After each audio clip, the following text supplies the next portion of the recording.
You're not struggling because the wait is too long. You're struggling because of what you're doing with your mind while you wait, and nobody's calling it what it actually is. Rick Warren says the number one sin Christians fight every single day is not addiction. It is not pride, it is anxiety. And today I want to show you exactly how that one sin turns what God designed us as a growth season into the hardest stretch of our life. What anxiety actually is. Most people treat anxiety like a personality trait. The Bible calls it a sin. That reframe changes everything about how you handle a waiting season. Philippians 4:6, do not be anxious about anything. That's not a suggestion for calm people. That is a command for everyone, which means anxiety is not just a feeling, it's a disobedience. Here's what makes it a sin specifically. Anxiety is a rejection of the present. When you're anxious, you're not here. You're living in one or two places. You're in tomorrow, running worst case scenarios that have not happened yet, or you're in yesterday, replaying decisions you cannot change.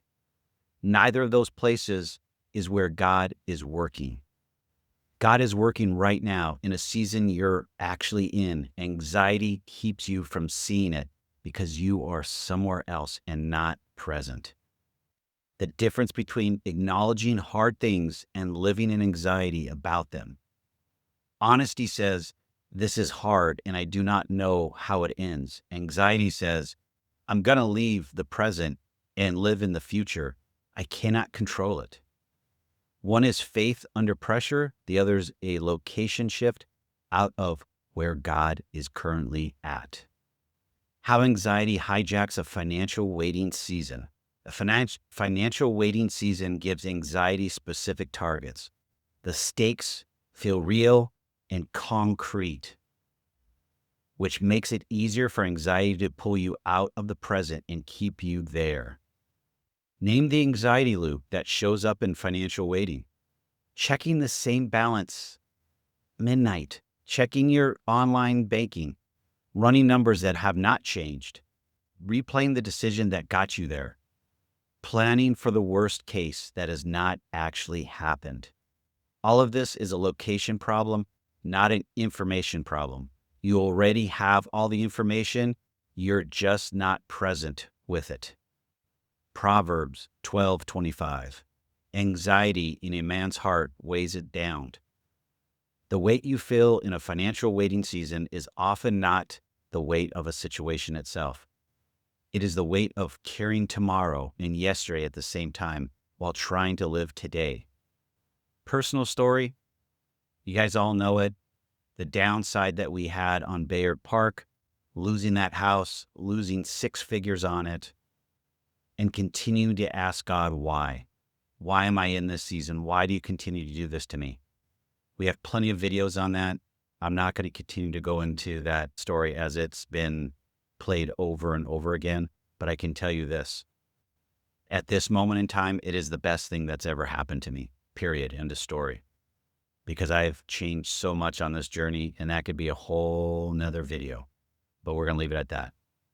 From my mortgage broker angle side, clients who struggle the most in the loan process are not always the ones with the hardest files.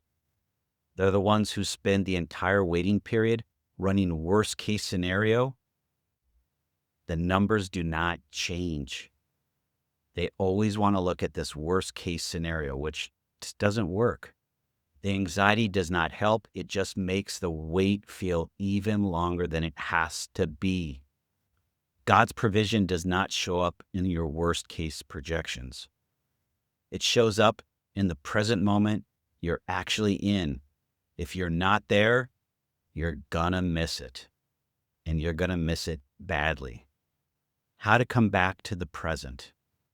This is not about stopping anxiety as a feeling. It is about a specific practice of coming back to the present, which is the only place God is actually working. Matthew 6:34. Do not be anxious about tomorrow, for tomorrow will be anxious for itself. sufficient for the day, it is its own trouble. Jesus is not dismissing the hardness of the season. He's giving a location correction. Stay present in today. 3 moves that can bring you back to the present. Move number 1, name where you're at. When anxiety hits, ask yourself one question. Am I in the present right now? Or am I in tomorrow? Or am I in the past? You can answer that in 5 seconds or less. Naming it is the first step back. You cannot return to a place you have not identified you left. Move number 2, find one thing God is doing right now. Not find a reason to be thankful as a platitude. A specific thing God is doing in your current situation today. It might be small. It is still evident that He is present in the present. And evidence matters when anxiety is telling you nothing is happening. Move number 3, replace the question. Anxiety asks, what if? The present asks, what now? The question you are asking tells you which time zone you are in. When you catch yourself running, what if this falls apart? Or what if I made the wrong call? Shift it to, what is God asking me to do with what I'm actually have today? That one question change is a location shift back to the present. Your waiting season has purpose. God designed it for something specific in your life.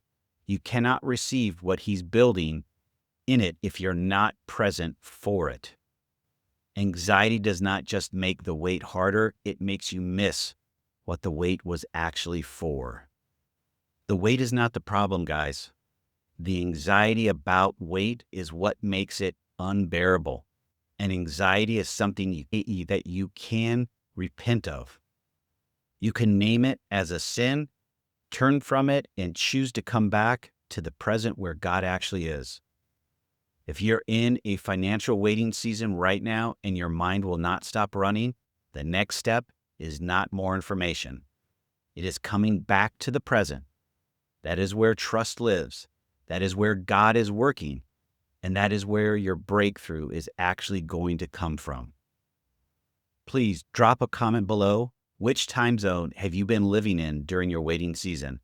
The past, the future, or the present? I read all your comments, so please share them. If anxiety has been the thing stealing your waiting, the next video is going to show you something very specific. It covers 5 signs that God is actually calling you out of a financial situation you're in right now.